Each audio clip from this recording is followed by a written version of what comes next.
आज की जय। सौभाग्यशाली प्रेमी गुरमुखों, संत महापुरुष बार बार फरमाते हैं, नाम जपो, भजन करो। उसी पे नाम पे ज्यादा जोर देते हैं ताकि आपको जिस पर्पस के लिए ये शरीर मिला है उसका पूरा पूरा आप लाभ उठा सको।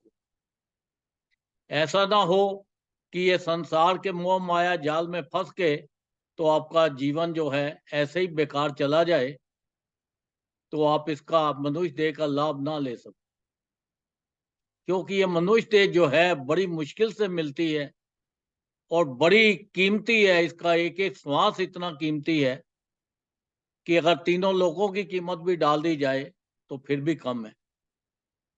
एक बार एक संत महापुरुष किसी के भगत के घर पे गए और जाकर उसको पूछा कि भाई तेरी उम्र कितनी है? वो कहने लगा 20 साल। ठीक है। तेरे बच्चे कितने हैं? वो कहता है जी एक लड़का है। पूछा तेरे पास धन दौलत कितनी है? वो कहता है जी 20,000।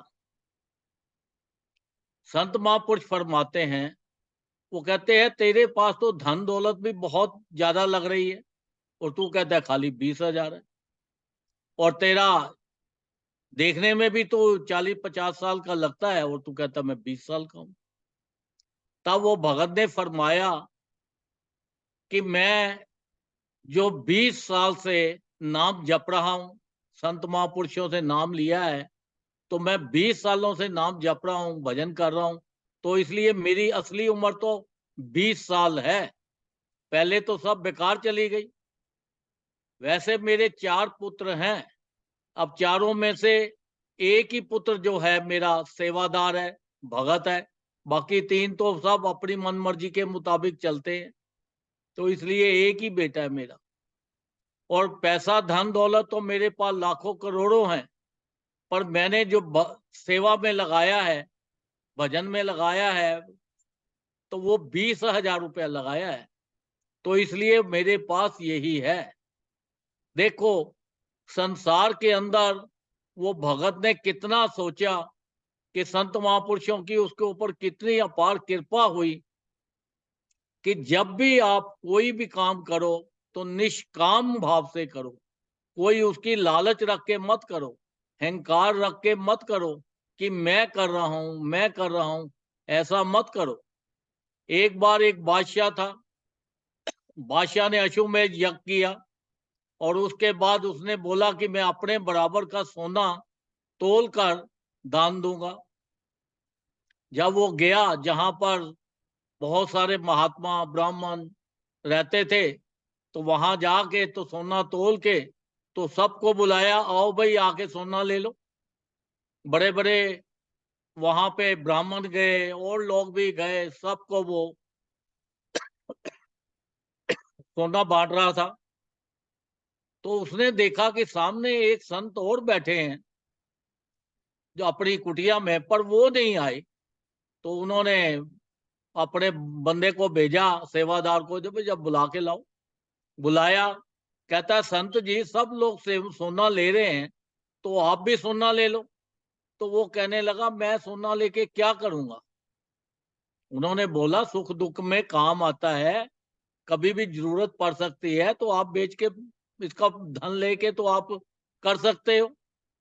वो कहने लगा मुझे ये सोना नहीं चाहिए। राजा ने फिर कहा कि भाई ले लो। फिर वो संत ने बोला कि अच्छा चलो आप बोलते हो तो मैं ले लेता हूं। उन्होंने एक तुलसी का पत्ता लिया और उसके ऊपर रा लिख दिया खाली, और बोले कि अच्छा चलो आप बोलते हो राजा साहब, तो आप ये सोना जो है इसके बराबर का मुझे सोना तोल के दे दो। राजा कहता है इसमें तो मेरी भी तो हीन है, बड़ी बेइज्जती है।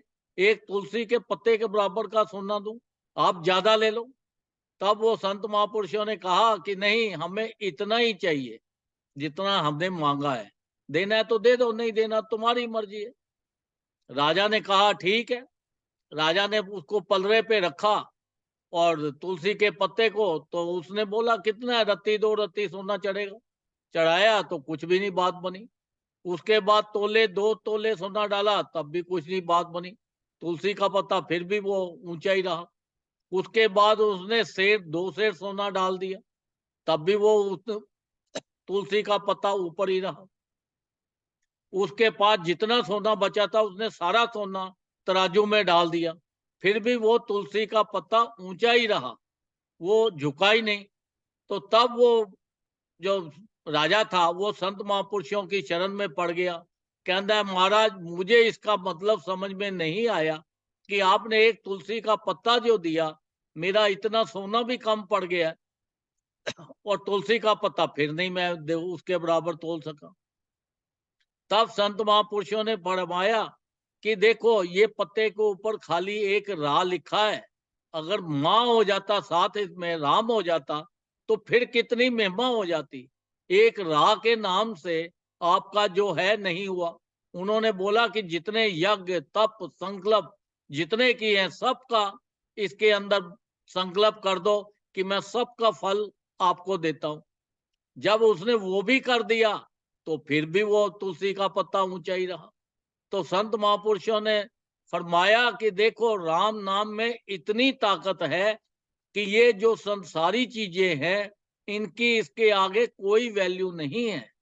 आप जितनी महंगी से महंगी चीज ले लो, बढ़िया से बढ़िया सामान ले लो, कुछ भी ले लो, कितना भी आप धन बना लो, राम नाम के आगे कोई वैल्यू नहीं है, इसकी कीमत कोई चुका नहीं सकता। तो देखो, संत महापुरुषों ने हमारे ऊपर कितनी अपार कृपा करके तो हमें नाम दिया है। जगह जगह हमारे लिए सत्संग आश्रम बना दिए। तो हमारी ड्यूटी बनती है सत्संग आश्रम में जाएं, ज्यादा से ज्यादा नाम जपें, ताकि हमारा लोक और हमारा परलोक दोनों सुखी हो जाए। क्योंकि राम नाम की इतनी महिमा है। ये निष्काम जपो, कोई मन में ये मत सोच के करो, किसी को दिखावटी मत करो। अपने मन ही मन में जो संत महापुरुषों ने नाम दिया है, नाम को जपो। क्योंकि नाम की महिमा बड़ी अपरंपार है, इसकी कोई भी कीमत नहीं चुका सकता। ये तो हमारी बड़ी खुश नसीबी है, हमारे ऊपर भगवान की बड़ी अपार कृपा है जो हमें ये नामदान मिला है। ये सभी के भाग्य में नहीं लिखा। आप देखो, इतनी बड़ी दुनिया है, इसमें कितने लोग गुरुमुख हैं? बड़े कम हैं, बड़े विरले लोग हैं जिनके ऊपर भगवान की इतनी असीम कृपा है और उनको ये मिला है। तो देखो, हमारे ऊपर इतनी कृपा होते हुए भी हाँ, अगर हम नाम ना जपे तो हमारे से ज्यादा कौन कैसा हो सकता है, आप ये सोचो। तो ये नाम जो हमें मिला है, ये हमें ज्यादा से ज्यादा जपना है। उन्होंने देखो हमारे लिए कितने आसान तरीके बना दिए हैं नाम जपने के।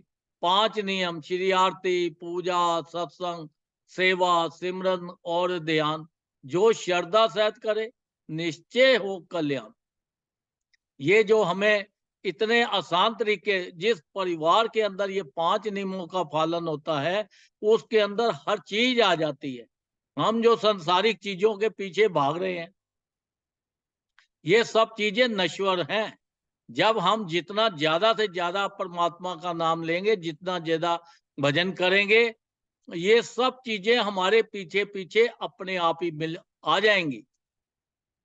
भजन करने से आप कोई भी काम करते हो, कोई भी बिजनेस करते हो, कैसा भी काम है आपका, तो वो देखो, जितना ज्यादा भजन करोगे वो आपका तरक्की पे तरक्की, तरक्की पे तरक्की आपको अपने आप मिलती चली जाएगी। वो काम सब अपने आप होते चले जाते हैं। अगर खराब भी वक्त हो आपका तो वो अच्छा हो जाता है। तो देखो, नाम की जो महिमा है ये बड़ी अपरंपार है। तो जो है, जितना ज्यादा ज्यादा भजन करो, संत महापुरुष बार बार एक ही चीज फरमाते हैं कि भजन करो, भजन करो। क्योंकि ये जो मनुष्य देह आपको मिली है, इसका कोई गारंटी नहीं है। ये ज्यादा लंबे समय के लिए नहीं मिली, ये बड़े थोड़े से समय के लिए है। कब ये चली जाए कोई पता नहीं। एक श्वास तो हमें मिल गया, दूसरा श्वास हमें मिलेगा या नहीं मिलेगा, आएगा या नहीं आएगा। एक ग्रास तो हमने खा लिया, जब मुंह में तो डाल दिया, पर वो अंदर जाएगा या नहीं जाएगा, इसकी भी कोई गारंटी नहीं है। तो देखो ये शरीर की तो वैल्यू नहीं है कुछ भी। तो हम अपना सांसारिक चीजों में लगे हुए हैं। अगर हमने ज्यादा ज्यादा से ज्यादा धन कमा लिया तो हम वो धन क्या साथ ले जाएंगे? वो हमारे किस काम में आएगा? वो तो बस पीछे जो लोग रह जाएंगे वही उसके वारिस बन जाएंगे। तो आप ज्यादा से ज्यादा धन को तन से, मन से, धन से जितनी ज्यादा ज्यादा सेवा कर सकते हो, जितना ज्यादा ज्यादा भजन कर सकते हो, और जितना धन आप परमात्मा की सेवा में लगाते हो, यही आपके साथ जाएगा और कुछ आपके साथ नहीं जाएगा। ज्यादा से ज्यादा तन मन धन से सेवा करो। धन से भी सेवा करो, मन से भी सेवा करो, और निष्काम करो। कोई इच्छा लेके मत करो कि मुझे ये इच्छा है। जब आप ऐसा करोगे तो आपकी इच्छा तो जो है, जो बिन मांगे आपको सब कुछ अपने आप ही मिलता चला जाएगा। आपको किसी चीज की मांगने की जरूरत नहीं है, क्योंकि ये परमात्मा जिसके साथ है तो उसको किस चीज की कमी है? अब देखो, एक बार भगवान श्री रामचंद्र जी और सीता जी जा रहे थे, तो उन्होंने बोला कि मांगो भाई, किसी को बोला भाई मांगो जो आगे को भगत मिले, क्या चाहिए?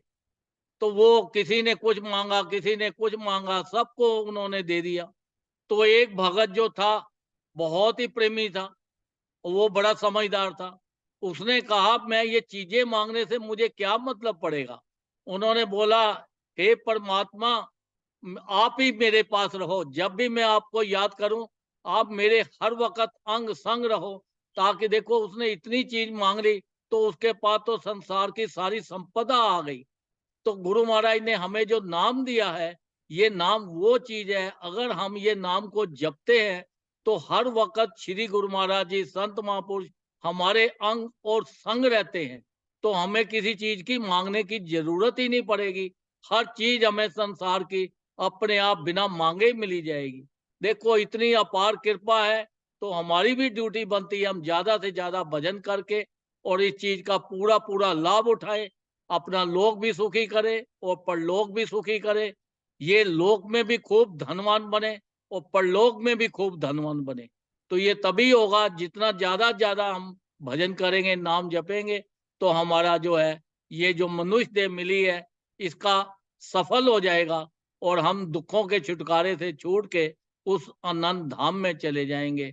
ज्यादा से ज्यादा संत महापुरुष यही फरमाते हैं, भजन करो और अपना संसार के भी सुख भोगो और परलोक के भी सुख भोगो। बोलो जयकारा, बोल मेरे श्री गुरु महाराज की की जय। जय। बोलो जयकारा, बोल मेरे श्री गुरु महाराज की जय। तो परम सत्कार के योग सभी गुरुमुखों को आज के सुंदर सत्संग की लाखों लाख बधाई हो। परम पूज्य भगत जी ने कितनी सरल भाषा में ये सबको ज्ञान दिया है कि गुरुदेव के नाम के आगे संसार की सारी चीजें तुच्छ हैं। जब हम नाम जपेंगे तो सारी चीजें हमारे पीछे आएंगी। और गुरुदेव की प्रसन्नता के लिए हमें पांचों नियमों का पालन करना है। जिस घर में पांचों नियमों का पालन होता है उस घर के अंदर कोई भी दुख क्लेश नहीं रह सकते। और भगत जी का हम लगभग 170 परिवार शुक्राना करते हैं इतना सुंदर ज्ञान देने के लिए। और यही आशीर्वाद की कामना करते हैं कि आपके वचनों पर हमें चलने की शक्ति दें